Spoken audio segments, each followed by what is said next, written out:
Did you see that really cool fade thing that I had going on? Right? Wasn't that fun?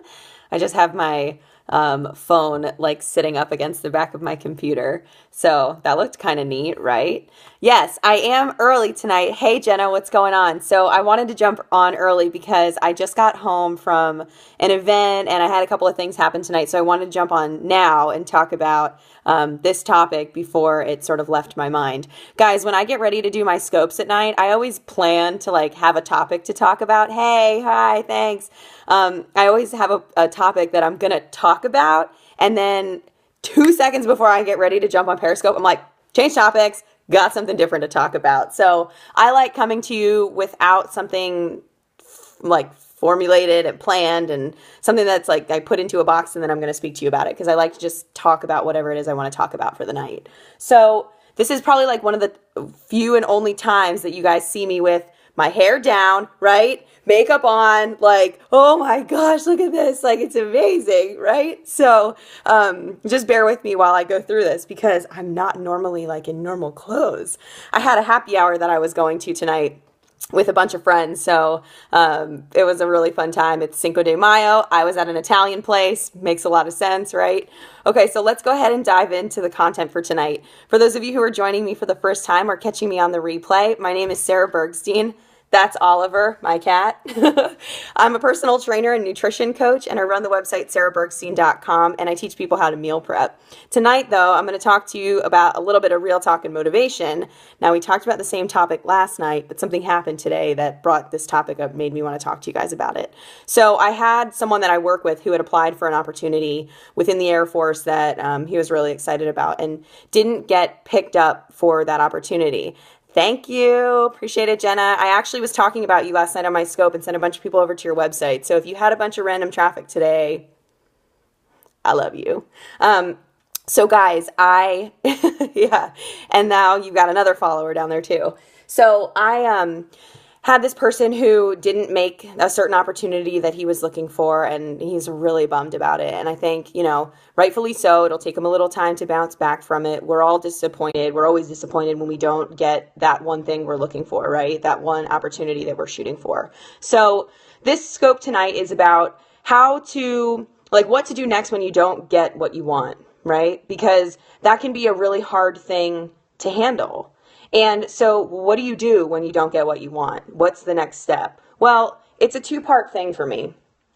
The way I've always done this, and this is advice purely from my mom, is take a little bit of time, pick a time first before you go down the rabbit hole of grief. Pick a time. Yeah, I love it. Pick a time that you're going to spend, grieving or being upset about it or beating yourself up over it or just going through that process of getting over the disappointment.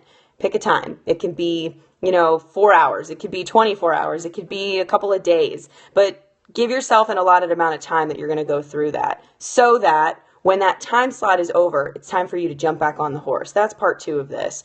When you have some sort of disappointment in your life and, you didn't get what you wanted and you didn't get that one thing you thought you were meant for, then, you got to have some time to really process that and go through the motions and have those feelings about it.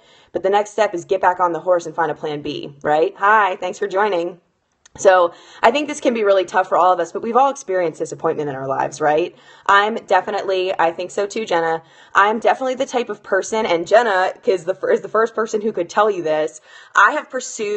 I can't even tell you the number of opportunities in my life. And there have been multiple times this year even, and actually just a couple weeks ago, where I was going down a path that I thought was going to be the next step for me. I had made the decision. I had committed to this. I had applied for something. And I really thought that this was the next direction that my life was going to go in. Well, come to find out, opportunity wasn't what it was supposed to be. Things totally fell out of place, and I was left right back to where I was at square one, having to figure out a plan B.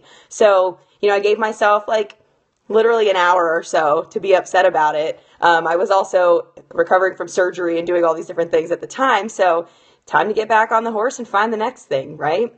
So, just like Jenna said, you have to fail a couple of times to succeed.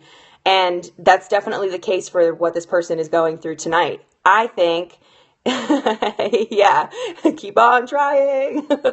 It's very likely. So, guys, I think this is a pretty simple message. I think it resonates with a lot of people. We've all had those disappointments. And exactly, that is the best point. Thank you for posting that because that is the best point. You never know if your plan B can be better than your plan A. My mom explains it this way. One, she says one really good thing. She says, my life is so good, I feel like I'm cheating. I love that because I think that's such a phenomenal saying. My life is so good, I feel like I'm cheating. I definitely feel that way about my life right now. I'm very lucky, very blessed. And that's something she's told me. Yeah, yeah, she is the best. Go, mom.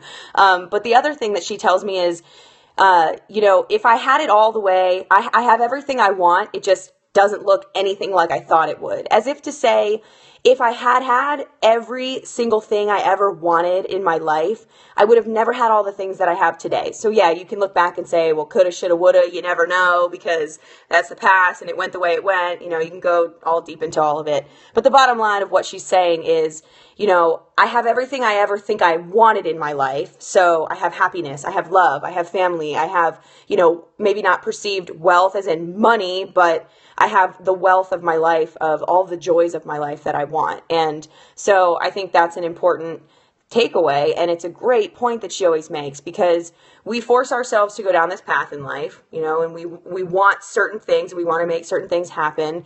And the reality is we're not always going to get exactly what we want, but you never know when what's behind door 2 or B or whichever one you want to go with is even better than what's behind A. Because I can tell you guys, when I was in college and, I was thinking about what I was going to do with my life, I would have never seen myself here today. I'm not kidding. I could have never forecasted this. But thank goodness I didn't know. And thank goodness I made the decisions that brought me to where I am because I really love my life today, right? So I think I'm doing the right things. It's amazing. Yeah. And you're right. If you could handle everything and if it was always up to you, life would be, I don't know. I don't know that I would always make the best decisions for my life if I had everything the way I really, truly wanted it because all of the things that I've learned in my life have come from a lot of the things that I either failed at or was disappointed in the first time around or maybe had to choose another path because it didn't go the way I actually wanted it to. So I'm going to go ahead and get going tonight. Thanks for catching me early on this scope. I appreciate it. I will be back on again. Guys, I was thinking, I was like in the month of April, I was stuck to this one schedule, right? Because I was on at 8 p.m. every night because I was trying to come on every day. But now we can do it whenever we want. So I can just show up on Periscope whenever I feel like it, right? All right, well, I'm going to go ahead and get going, but I will be back on again tomorrow. It was very good to chat with you guys tonight. I agree. Susie, I think you should jump off here and get on Instagram and follow Jenna as well so you can connect with her because you're going to like her stuff maybe even more than you like what I've got. So I will talk to you guys tomorrow. Can't wait. I hope you have a fun, safe Cinco de Mayo and have a good rest of your night.